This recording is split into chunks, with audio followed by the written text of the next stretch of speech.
Hi, this is Frank Schaefer. I'm in my kitchen where I keep an old prop from a movie I made back in the 80s in Hollywood of a photograph of Winston Churchill.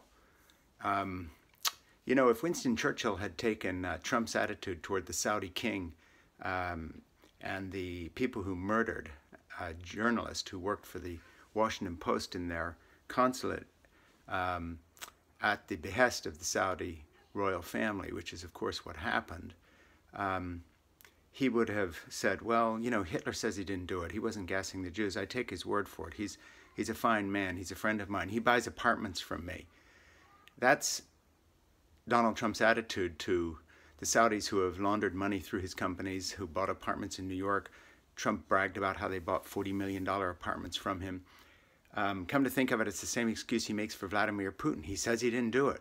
Hey, because Vladimir Putin has something on him, the Trump organization has been laundering money for these folks for years, the oligarchs and so forth. And come to think of it, it's the same excuse he made for Roy Moore after women came forward to say he had molested them and tried to rape them as kids, as teenagers. He says he didn't do it. He's very positive about it. If Trump had been the lead prosecutor at the Nuremberg war crimes trial, Hermann Goring and all the rest of these guys would not have either been executed or committed suicide in their cells or gone to prison. We would be denying the Holocaust. Oh, come to think of it, Trump's friends do deny the Holocaust. They're a bunch of Nazis, literal Nazis, not pretend Nazis, real ones. And he says there's some good people amongst them.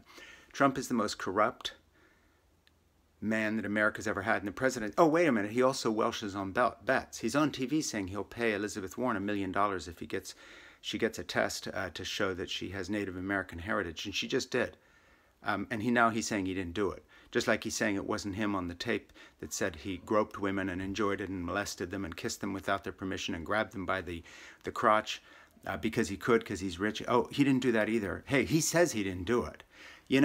My dear evangelical friends out there who still back this lying, philandering swine of a man, this little petty woman-grabbing molester who defends other molesters and international criminals and now a murdering king.